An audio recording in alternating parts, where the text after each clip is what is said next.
Let's go, Harry Potterheads. Jump in. Because Aaron Miles is back up. Beautiful, classy Toronto. Massey Hall. Beautiful Massey Hall. Okay, Harry Potter. What's up, guys? So I just got back from watching Harry Potter and the Cursed Child, the play that's happening right now in downtown Toronto, right on Yonge Street at the Ed Mirvish Theatre, the CAA Ed Mirvish Theatre. What an amazing play, guys. Highly recommend it.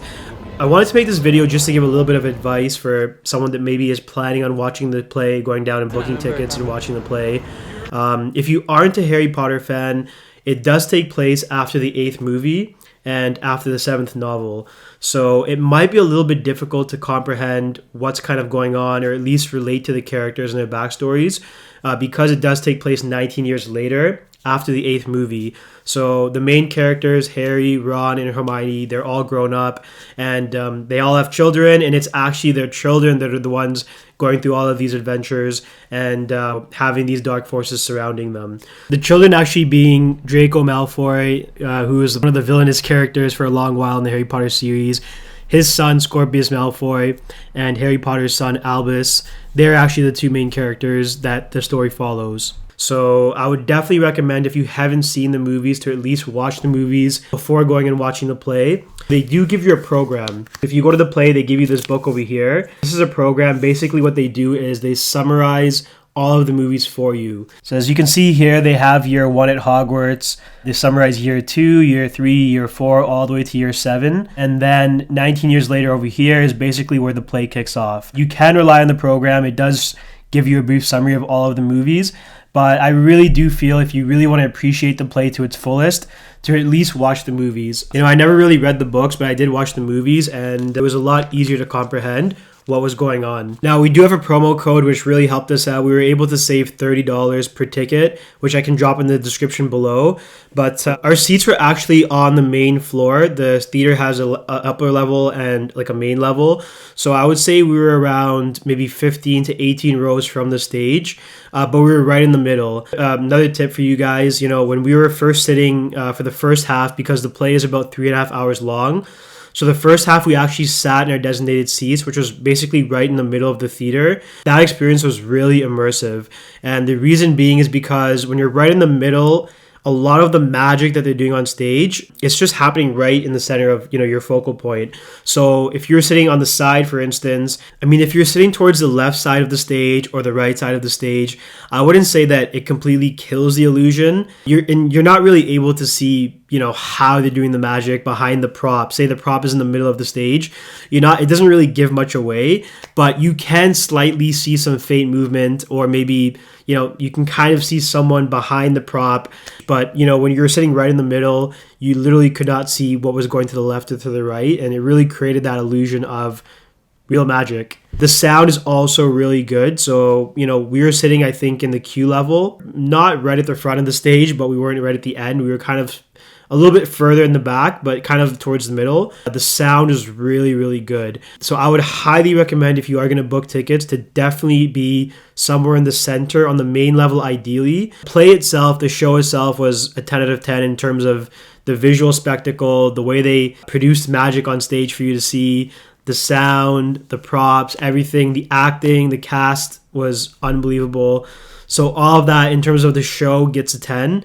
The narrative, I think, was good. I think J.K. Rowling did a pretty good job. I never read the actual novel for Cursed Child, but I do feel like maybe there were some plot holes, which is relevant in Harry Potter. But, you know, that's what it is. You just have to accept certain things as they are and kind of just, you know, not dig too deep into the plot, because at the end of the day, it is fantasy. As you can see in some of the clips, there were some really cool things. The theater, by the way, Ed Mirvish Theatre, is a beautiful theater.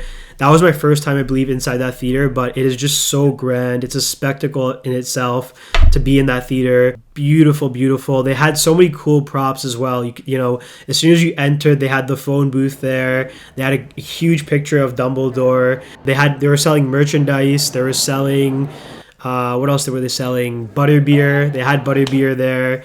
So, you know, they actually were giving away the bottles at the end, because people weren't actually sipping from the bottles. They were pouring them and then giving the butterbeer in glasses. So as a souvenir, they were giving away the bottles. So this is pretty cool. Yeah, like in the movies, you know, when they're on the train, all those candies and stuff that they would be selling to the kids, they actually had some of them there.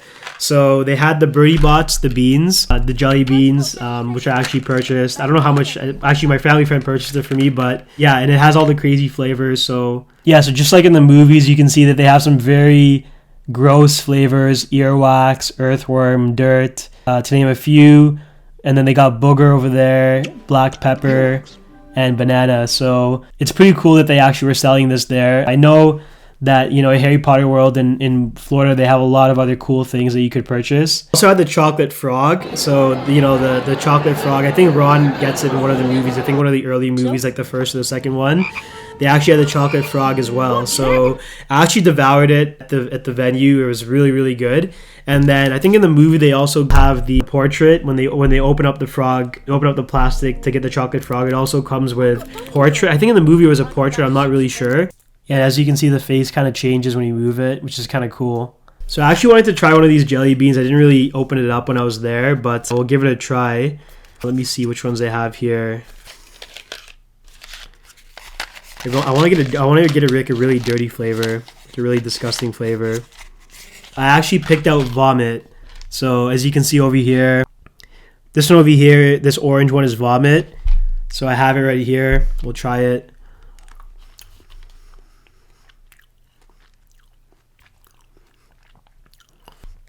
Yeah, it doesn't taste very good actually. It kind of does taste like vomit, to be honest. Yeah, that was an interesting taste. So I actually picked out one more jelly bean. I'm going to give one more a try before hanging up on these things. But this one over here is soap. So as you can see over there, it's like a greenish color. But this one is soap. So we're going to try the soap.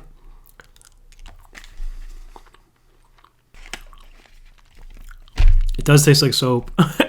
I mean, yeah, it does taste like soap. It's sweet because it's a jelly bean, but I can taste like detergent. I'm not even kidding. I'm a little bummed I didn't get a chance to try the Butterbeer. My family member did. He said it was like really sweet. It was actually really good. So they had it in alcoholic and non-alcoholic. But yeah, it was like butterscotch, like a sweet butterscotch kind of taste. That's what I was told it tasted like. Now, in terms of the magic that happened on stage, I don't want to give too much away without spoiling things, but I would just say the top 3 things that really wowed me to a point where I was looking to my family member saying, like, how do they do that? He was saying the same thing back to me, like, how was that done? Like, how do they make that illusion? Number 1, the Dementors. So if you've seen Harry Potter, the way they portray the Dementors in this show was crazy. Secondly, the transformations. I'm sure you guys are familiar with Polyjuice Potion. So seeing that transformation, people transforming on stage, was also pretty insane. Thirdly, and probably the thing that was the most, you know, crazy illusion to all of us, was there is a time turner. There is a situation where there's a time turner in the play, just like in the Harry Potter in the movies, where they go back in time. So the way that they portray the characters going back in time, they basically create this, I don't even know how to say it. It's like a radiation wave on the stage, which literally shows them going back into time. It must be something to do with the lighting, or like there might be a sheet there. I'm not really sure how they create that illusion, but basically they create this like radiation wave, which shows them going back in time. And it's just spectacular. Like, I don't know how they've done it, but it really creates that illusion of magic. And it's really worth seeing. Wrap it up here, guys. Once again, like, it was a great show. I highly recommend you guys see it. I just wanted to add one more thing in terms of seating. If you're on the upper level, if you have a chance to sit right at the top of the balcony, like the first row, I do feel like that would be also really good seating, because from what I remember, the sound, like the speakers are like right there. I think they're on that, like the bottom of that roof on the top level. You would have just a clear picture of the whole stage. So I think if you can get that first row, it's probably high demand. I feel like everyone wants to be right on the balcony, but at the top level, that first row on the top level, I feel like that would be good seating as well. But I hope you guys enjoyed this review and some of the footage I showed you guys. Until then, take care. The performance of Harry Potter and the Cursed Child is about to commence. You are seated in the quiet zone, where passengers are required to switch off mobile phones. Please take...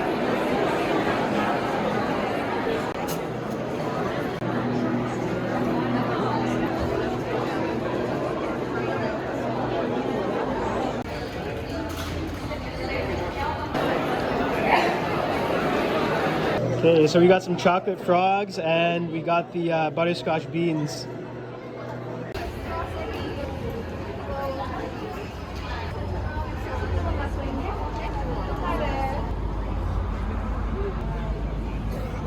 Thanks, bro. If the thing buzzes, we will know who you are. Okay guys, so it's about 8:45. We're at the intermission for the Harry Potter show. You can see right behind me, there it is. The show is insane. Like honestly, the show so far has been great. I have to give it like an 8.5 to 9 out of 10. When you're in the show, it looks like they're actually doing magic in front of you. It's pretty insane. Okay guys, so we just finished the Harry Potter play. 9.5 out of 10. I'm gonna give it a 9.5 out of 10. I'll show you guys the theater behind me.